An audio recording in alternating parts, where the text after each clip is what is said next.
Hello farmers and welcome to this week's Farmers Weekly episode. We're talking to CRE from Ampie Rossouw here in Morimole, I think it's the closest town.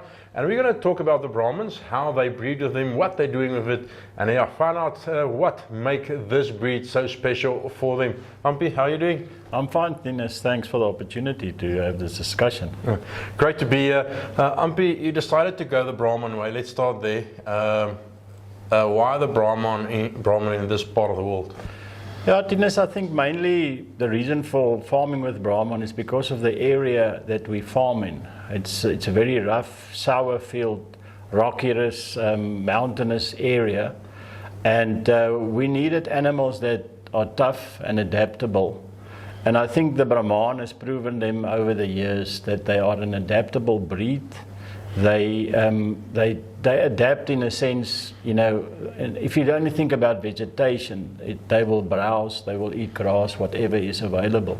And we've seen throughout the years, even though we've had droughts or in years where we had good rains, they are adaptable. I think one of their biggest characteristics is their adaptability. So that's the main reason why we decided to farm with the Brahman.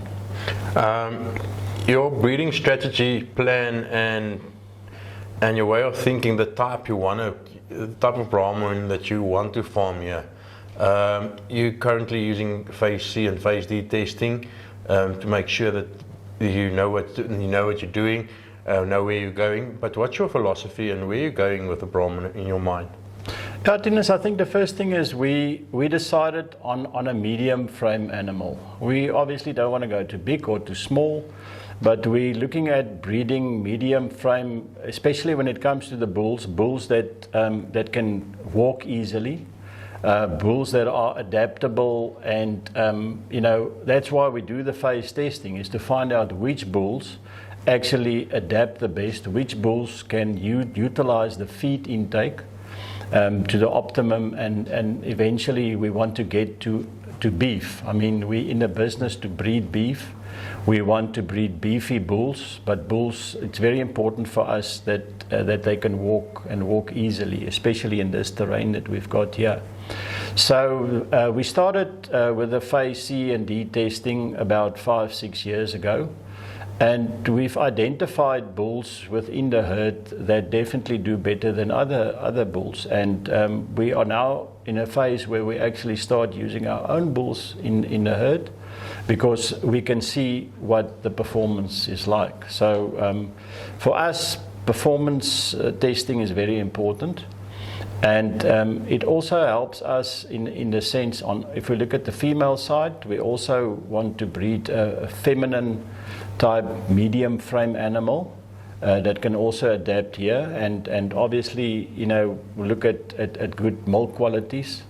But in this area, an average type hardy type of cow that wedges well and walks well, and the udder and the teats needs to be near perfect, because there's a lot of waste time goes into managing that kind of thing.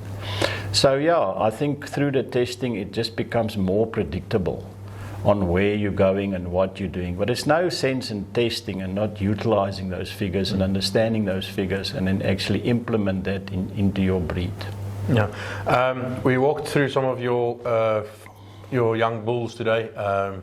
And a few stood out for me. I mean, I think 23, 40 and 42 and 52, and I might be missing one or two as well. But mainly coming from two bulls that you used in the last season, or the last 2 seasons. These 2 bulls, General as you call the one, really breeds nice bulls, but we saw his heifers as well today. They look feminine, they've got good udders, good teeth. Everything you want to see. What's the reason for the 2 different type of bulls that you're using? Yeah, as you mentioned, our main 2 herd size at the moment is Romeo, which is the WRR 18.6, which comes from a Royal Salute line, which we bought a few years ago and introduced into the herd. We've registered over 100 calves from that bull. The reason being that we had a small to medium frame cows, and we wanted to increase the size a little bit. That's why we went for the more muscular, bigger type of bull. But we've realized also now in having those heifers that are slightly, bigger than the ones that we used to have, we need to now scale down a little bit. And Generaal, which is a GDF 2003 bull, is a medium, early mature type of bull. And we found that, the breeding those two combinations has worked well for us. We're lucky in a sense in the herd that we've never had problems with feet and hoofs in the herd, because we've focused a lot on it over the last few years. And we had a bull by the name of DB 1512 that we used a few years ago that helped us a lot in that. So, but yeah, the thinking is that, sometimes, but it's not only through the phenotype, we need the genotype, you need to use all these things in combination to get the right. And we're still learning, and we'll learn forever in terms of breeding, because we ever get surprised by it. But it's an exciting time, and we found that special breeding program, if you want to call it that, is working well for us. Ampie, you're part of the breeds board at the moment. The future of the breed, are you guys optimistic the way you said? Yes, we've got challenges in terms of foot and mouth and economic pressure, both within agriculture, but also from outside, and international issues. But where do you see the breed going in the future? Do you still see there's a place for the Brahman in the commercial herds? Yeah, I think first of all, I'm fortunate to be involved in a phase where the council actually works quite well. We've got guys on the council that are young. We've got guys that we know we need to do the job, and we're there for the Brahman and the breed itself, not for any other reasons.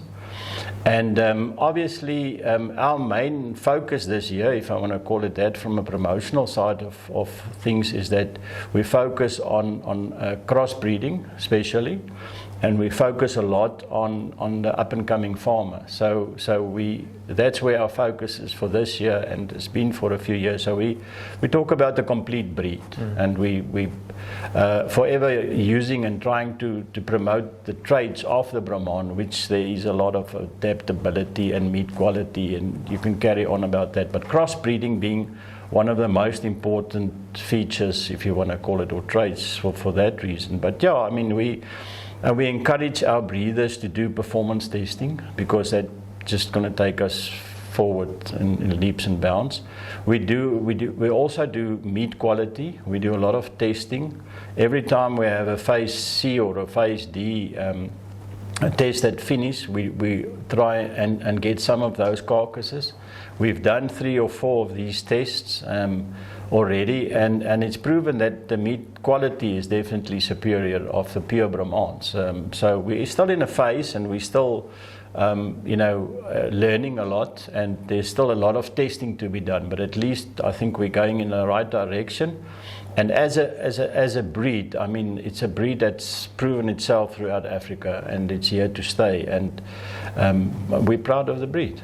Yeah, throughout the world, actually, if you think about it. Lastly, I touched on it earlier, foot and mouth really becoming quite a problem. You guys cancelled your on-site Brahman nationals. I think a lot of people have a lot of respect for doing that, because a lot of effort already went into planning that, a lot of money went into that. So a big decision by the council to they say, listen, this is not a safe option for us anymore. Do you think we are taking it serious enough in South Africa? Do you think we as farmers are taking enough responsibility in managing foot and mouth? Yeah, Tinus, I definitely think we do. We some of our partners, unfortunately, I don't know if they don't think it's serious enough or what the situation is, but we're trying to get there through learning and helping them and all that. But as a breed, as you said, we cancelled the national sale, especially due to that, because for us, we can't take a chance, and we decided to rather go that option and minimize any risk of that as far as we can. And it was a difficult decision to take, but I mean, at the end of the day, I think we took the right decision. It's not always about money. Sometimes you need to look at the future, sometimes you need to look at feasibility and the rest of the time. So, you know, we'll get through this, hopefully, but I mean, we need to be serious. Every farmer needs to understand, you know, if foot and mouth gets into your farm, it's not just a problem of foot and mouth, it's getting out of that situation again. It's going to take you at least a year to get out of there.